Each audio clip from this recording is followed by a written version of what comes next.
Good morning, good afternoon, good evening, wherever we are in the world. This is Conversations with Sandra. And I'm thrilled today to have Baran Ochola with me from Uganda. We are fellow Toastmasters in the Leadership Speak, which has how many? 60 members in 30 countries. And that has been how we connected and how we celebrate so many cultures and learn. It's like traveling by Zoom. Welcome, Baran, and tell us just a little bit about yourself. Thank you, Coach Sandra. From Uganda is where I hail, as you've heard. One unique thing about me is I have globetrotted all the way from within where I am. So I've attended hundreds of meetings with Leadership Speak, which is the club that we share in common, listen to speakers from all over the world, and this is all through me being a Toastmaster in my country. So along with being a Toastmaster, I have been a Rotaractor before, currently on a break from it, but with plans to join back again. Educational background is journalism, industrial art and design, and currently I am studying marketing with the Chartered Institute of Marketing UK, and that is a bit about Baron today. Wow. Wow. I'm just so proud. What you're how old are you? 30? 29, clocking 30. Oh, me too. Me too. I have 7 Yes, decades under my belt. But you know, the wonderful thing of bringing generations together is you keep me young and I keep you wise yes, as generations. that is that is absolutely true. A small quote that I was having a conversation around today was, youth is wasted on the young and wisdom is wasted on the old. So it's if we don't work together, we all miss out. That's true. It's very true. The whole idea, I mean, so many people in my age bracket will decide to retire because they're allowed. I remember I'm working with Ronald in uh, about 5 hours northeast of Kampala, where you are. And when we first met, and I said, "Where are the grannies?" And he said, "Oh, yes, we have to look after them too." I said, "Stop it. You see me? I'm a granny and I'm not dead yet. Get those grannies in here. There's leaders. They've got things to do, places to make change, and they've come alive. They're sending me thank yous for awakening them to keep living. Doesn't matter about age." Yeah, I think we often forget that because they have everybody has something to contribute in society. It's only when young people stand on the shoulders of giants that they're able to see further, right? That's So right. that's how it works. There's an African saying, I believe it is, that says no matter how tall or a tree a young man stands on, he can never see as far as his father or his uncles, because that's the amount of wisdom gathered over years is where the difference is. And I'm going to add a little bit of extra. It's a Sandra proverb. The grannies, the wise older ones, need the youth to keep inspiring them because our future is in your hands. And my great joy, really, when I look at my life I've had and I continue to live, is mixing with so many different ages. That is the fountain of youth, is to always mix with all the different ages and be comfortable there. And that's what Toastmasters has brought for you and I. You're one of the younger ones in the group. I'm one of the very older ones in the group. And we just Yes, learn so much. So really, we wanted to talk a little bit about the transformation that occurs in Toastmasters, worldwide organization, open to everyone. It's one of those reasonably affordable. It's affordable generally everywhere. A little tougher on other currencies for sure, because it's based in the US, so everything's based around the US dollar. But Toastmasters can change your life, has changed my life. I'm sure it has changed your life as well. So you like to absolutely. look at John Maxwell, and you like his number one rule, which is what? The first rule in the 21 Irrefutable Laws of Leadership, which is the first law, which is the law of the lead. And the big chunk of the concept is everything rises and falls on leadership. So you cannot be more successful than your leadership abilities. You can't achieve more than that. I do think John Maxwell particularly is, like he's described, the top authority on leadership in the world. So he was very intentional about his life. From about 26, he decided this is the direction I want to go. And more than 50, 60 years later, he has over 90 books on leadership, experienced leadership, taught leadership. He has also taught in different places. And he's a breath of fresh air as far as leadership development goes. And so leadership has changed our lives for sure. I mean, many decades ago, I was a school teacher. And Yes. with Oh, that teaching, yes, with that teaching, I was automatically requiring to be a leader. But if I look back even yes. further than that, back to a child, I was on stage when I was 5 years old. Just being Yes. able to go up and be on stage and sing and serve meant that I had to maybe be shaking in my boots inside, but I was so excited as well because I liked the stage. Did you know I liked the stage? Of I course you did, knew I did, I did. Yes. that. And so do you I saw a fantastic photo of you in a green suit. Looked so majestic when you were on stage. I was with very my inspired. microphone. Yes. So there's a certain gift if we have already been doing personal leadership from a young age, and you've made decisions from a young age. There's a bit of a natural leadership where we look around and we see and we emulate and then create. And that's what we do, you and I both, in terms of modeling for other people. How do you do that? You step up to the plate. That's leadership. Yes, yes. But we got onto this because yesterday at our Leadership Speak, you were the Toastmaster of the day, all in your lovely tux look there with that beautiful gold bow tie that really just brought you on stage. I know that you love the stage. And when we're going to take the stage, we claim the stage. And you claimed it so beautifully running the meeting that went on for 2.5 hours. I mean, these are not for the faint of heart. How did it feel being in charge of a meeting that includes 30 countries of advanced When speakers? when you say it like that, it comes back and I realize, oh, there was a bit of pressure behind it. I think because it wasn't my first time, I've at least played the role once or twice.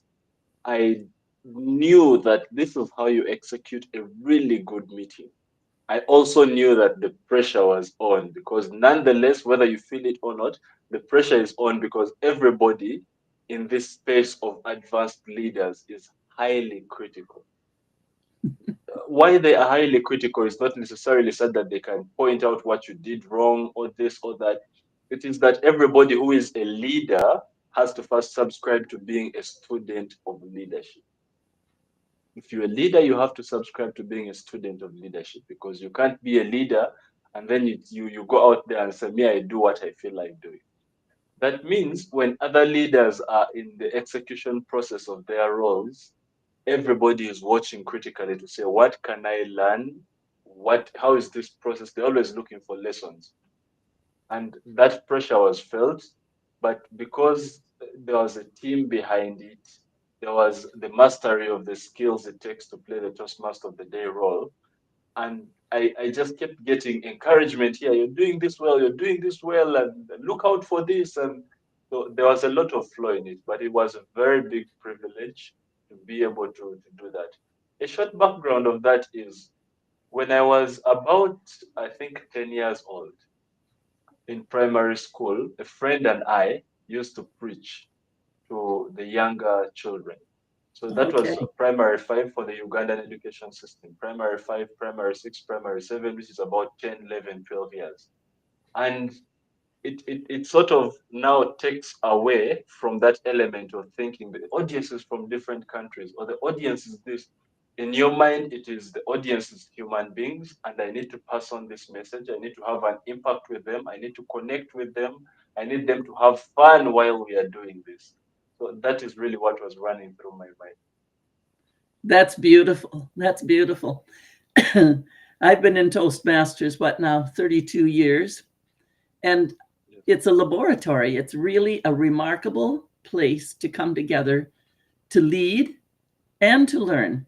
It's called the mentor and the coach blended. It truly Yes. is. And we get to practice. So by you doing your Toastmaster today, that's the MC of any program. When you go to Rotary and create Rotaract, it's a place where you look at the agenda, you create the agenda, you carry it out with a team. Yes. It doesn't matter what we do in our life, we have to create a team. We need people around us. We are in relationship. If we just go in the backyard and do it by ourselves, ain't nobody watching, so it won't matter. I remember Yeah. as a I remember when I was about 12 years old, I was visiting for the summer holidays at my aunt, and they had this huge rock, a huge rock, and it was down in the field closer to the highway. And I would go and climb on that rock, and I'd be up there performing on this stage, singing my heart out, bowing to the audience, nobody there, all by myself, but that's where I practiced. 10, 11, 12 years old. I just loved it. And then I'd laugh because once in a while a car would go by as I was making my big bow, and they'd toot the horn at me. And I remember I think you were born for this because it's at that young age when you start visualizing and saying, "This is I want to do this. This is the appeal I want. It has to look like this." I think you were born for it. but listen, you just came on to the right word, visualizing. When we're preparing a speech for Toastmasters or a task, such as your Toastmaster of the day, the MC, we visualize how we want it to go. And then we reverse engineering and create it, don't we? Yes, we do. That's really Yes, what we do. we do that because you have to imagine the process from start to end, and that is how the preparation works. Because you can't prepare if you do not first put the scenario together and then decide how you want the scenario to go. That's where our power is, I believe. And you did a remarkable job. You had that meeting, all the role players, all the speakers, the timer, grammarian, uh, evaluators, all lined up on a group in WhatsApp. What, 2 weeks before the meeting? Maybe 3. You were pulling it together. You knew that was your job. You knew who the players were. And we get together in a WhatsApp group just for that one meeting. You did that Yes. remarkably well. Always in there encouraging. Thank you. I think first off, when I thought about it and said, what Sandra is evaluating me, this it's always a very good dynamic when we do that. So when I thought about what to tell you to look out for, if you saw my statement was just just me having fun and making it look easy. And that was the entire gist of even with the group, having it before and then have it light, let people have fun, let people enjoy their time preparing for the meeting. Now, as far as the meeting preparation goes, Toastmasters has very many competencies that we pick up. One of the competencies is being a host of a meeting because meetings are very important. You have to know when the meeting will happen, how it will happen, who will play what role, are they prepared for that role, have they accepted to play it. You also need to have contingencies because, like we saw during that meeting, very many about 3 or 4 people dropped out last minute due to health reasons, due to scheduling reasons, and you have to take it in stride as the person who is organizing. So that is part of the process. The process, like you said, Toastmasters is a laboratory. One of my mentors, Dr. Christine Navidio, likes to say Toastmasters is a public speaking gym, which means We are not coming here to be comfortable. We are coming to be uncomfortable. We are coming to lift some weights, get molded, right? Because when you keep lifting, that's when the muscle is made. There's a point where you need to rest and the muscle recovers, and that's what we do. So the practice is we have a meeting. That is the muscle we want to build. For you to build that muscle, you have to know this is a rep I need to do. The other sets, I need this piece of equipment, this and that. And that is, for example, get the WhatsApp group, train people. We had a practice session on Thursday when the meeting was on Saturday. Besides that, rather, we also had one-on-one engagements. You don't know how to play this? This is it. These are the tools you need. These are the resources. And all this comes together to make you a whole leader. Because as a leader as well, you're going to lead teams, and you're not going to lead these teams one-on-one. It's teamwork. You have to organize meetings in that process. And I had to do the evaluation. Everything at Toastmasters is evaluated. And so you were being the MC, the Toastmaster of the day, and I was assigned to evaluate you. And when I do the evaluation, I am of no use at all if I'm not honest. And I'm of no use at all if I am not compassionate. I have to look for, how did you come out and do it? How did you perform all the wonderful things? And so when we started, first thing when you came out, or when I first started with my evaluation, I said, wow, you entered, you were a professional, you were all dressed up in your lovely suit and that beautiful bow tie. Really confidence, and in you came, yes. And that's where I started, looking for that big burst of encouragement and love and what you really stepped into. You wanted to know if you made it look easy, and you wanted to feel relaxed. I am a big proponent of getting over ourselves and remembering it's not about you, it's not about me, it's about the audience. And if we are not connecting with the audience, having a conversation with the audience, we are not connecting. You came out. Absolutely. Yeah, you came out just whoosh. Here's your meeting. You're totally in control of it, and you're going to have enjoyment doing it. We could see that in your manner, in your demeanor. And the topic was response. You got to pick the topic. Response ability. Tell me about response ability. The responsibility of a leader is inspired by what Viktor Frankl, that is, yes, Viktor Frankl, and the book is Man's Search for Meaning. Yes. It's a 1930, I think 38, 39 book, so it's close to 90, 80 years ago. Well, that The came core out concept that came out of his Yes. experience in the concentration camps, that he had only his mind that he had control of. And that book is amazing. I think one of the stories that he shared was when they would get to the concentration camp, and then they are told, hey, carry these bags of whatever it was. Could be posho, it could be cement, but essentially food, because that's what they needed the most of. Carry these bags over that side, perhaps 500 meters, so thousands of bags everybody's engaged in carrying. Then when you get there and all the bags are there, then it's the instruction is now carry them back. And people's spirits were broken because they had purpose the first time they carried, so they were very enthusiastic. They had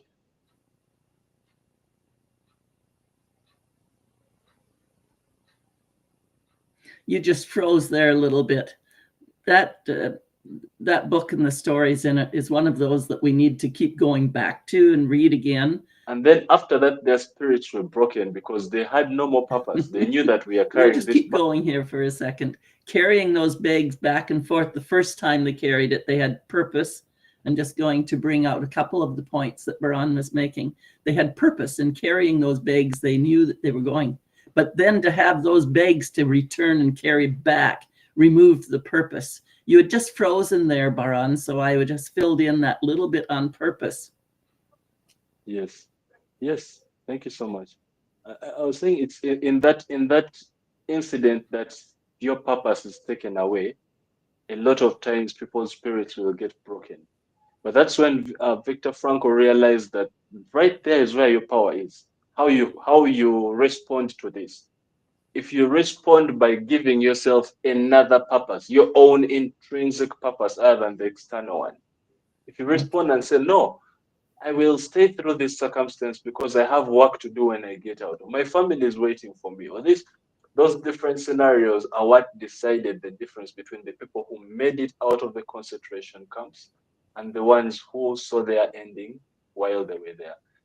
So when he goes on to expound it, and Dr. Stephen Covey expounds on this in the 7 Habits of Highly Effective People, which is in habit number 1 as well, be proactive. When they both go on to expound on it, they show that the more you stop, reflect, and make a conscious choice in the middle of that moment where you don't have purpose, then your responsibility increases. It increases. So you have to be intentional about how you respond to things such that your responsibility increases. And that maybe just an anchor point for it is the It's circle a of beautiful concern. one. We both really enjoy words. And why? Because we speak words and they have power. We really need to choose the words coming out. So responsibility is so much different from responsibility. So they had the responsibility, carry the bags there. Okay, carry them back, carry the bags there, carry them back. Drive you crazy. But making that choice to go beyond what they were being put through, which was to break their spirit, going beyond that, saying, that's okay. They're just trying to break me, but my family is waiting for me. Beautiful. Yeah. There's a higher purpose. And the mind is going to be what you let go crazy or you control and say, no, doesn't matter what they want. Just do it because my family's waiting. Incredible. Yes. So leadership and Toastmasters comes just naturally together. There were so many wonderful ways that you just switched your hat, kept your grin going, and pulled all of the strings together, keeping the theme alive. We talked about calling on your tag team as you introduced each of the role players. We needed the timer, we needed the grammarian, we needed the toast, we needed, and the whole way that it was carried on. You really need beautiful, clean introductions to be created. And so one of the improvements that I suggested for you to try this is beware, you create introductions with the speakers before the meeting. And if they give you a weak one, work with them and get a better one. When you come on, let the evaluator come on and say, here's what the work is today for Toastmasters. Here's what we're listening for. And then back to use the Toastmaster of the day to read and deliver a wonderful introduction that's going to build the speaker up and have the audience understanding what we're listening for and how we're going to be listening. That's the power of the introduction. And so in yours, you usually gave the introduction, then you went to the objective with the evaluator, and it broke that train. So we needed that reversed so that the introduction was wonderful and upheld the speaker coming up. So what we're doing right now is getting an understanding of how the evaluator comes back. It's like doing a review in the corporate world. But I don't leave you thinking, oh, I didn't do that right. I leave you with something powerful because it's all about the audience. And that's the control that Baron was able to have. You took your tasks and you delivered what was in your control succinctly and warmly and welcoming. How did the evaluation feel for you? I loved it. I loved it. I loved it. I have to say that. And I was going to say this. I was going to ask you about the level of critical thinking it takes to play the evaluation role, especially for the Toastmaster of the day, because of how many moving parts are there. A lot of people will take on the role and not really know what the Toastmaster of the Day role itself entails. They might have never done it. But before that, how the evaluation was, I enjoyed it. I have to admit, I was sitting at the edge because one, I knew you were going to tell me the truth. That's one.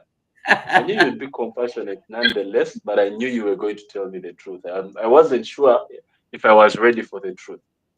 Oh, But then again, okay, I was, but there are so many times when whether no matter how much we get used to feedback, every time you're getting feedback, there's a little bit of being apprehensive. So I was a bit apprehensive.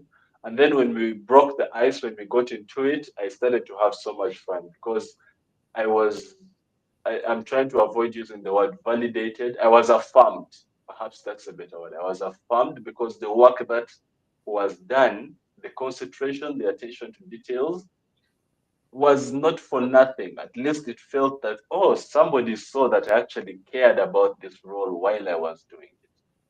That and the points of improvement that you gave, that you saw when you gave me feedback, and I said, oh yes, that would have been a much better scenario. So I was highly affirmed. I enjoyed it, and it was a blessing. I really hope we can actually have a conversation of 30 minutes just to, and then at this point you did this, at this point to critically break it down. right. And the It was replays, the so videos great. for everybody that's listening, the leadership meetings are all recorded and put up on YouTube, open to the public. So you're welcome to go there anytime. But you did ask a critical question.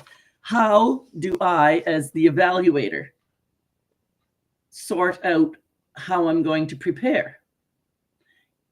Absolutely. In order for me to evaluate effectively the Toastmaster of the Day job, the MC job, I need to know what's involved.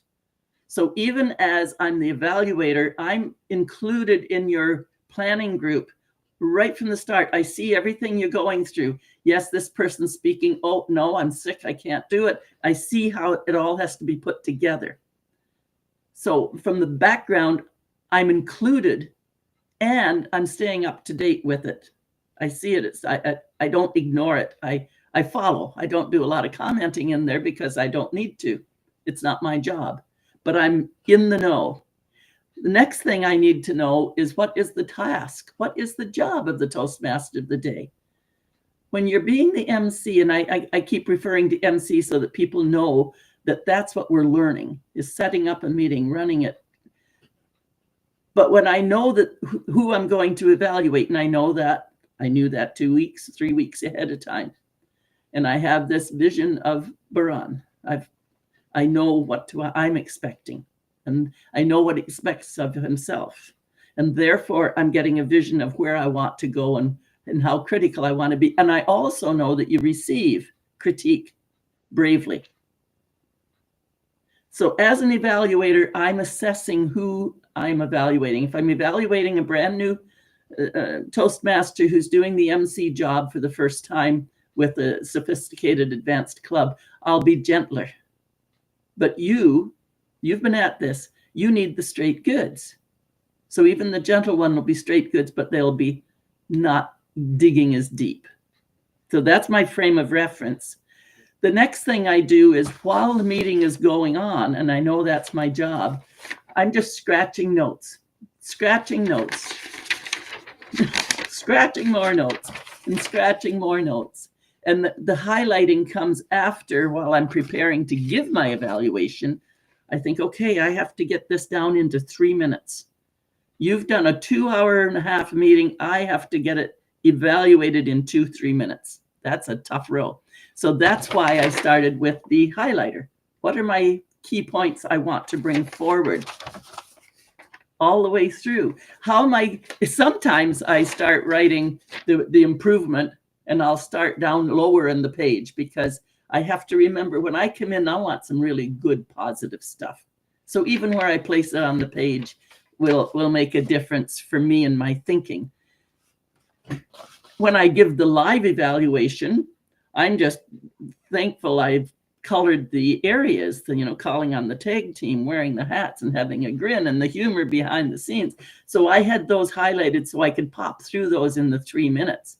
But then I photographed all of this. Here's the fun. I photographed it all in one, and you put it in AI, and AI read it. And so you got a really condensed version. And so we're always learning. I was so thrilled when you showed that to me. And that's going to be for another conversation, another time. We're already at 30 minutes. Can you believe it? But it's just amazing what you did and how we're learning. And now you and I are going to set up a support duo for ourselves so we can do even greater things. There's so much we can accomplish with the coming of AI, and how we can use it as speakers to get better, to receive feedback, to critically think as well. Because I can go pick up your notes, and then if I had better AI, I would feed it the video of the meeting, and then it aligns everything and gives me based on your feedback. But I can still take your notes to AI and tell it, now break down every point here. How can I improve? Give me action points. And that is as far as it would go. But still, there's something you said that captivated me.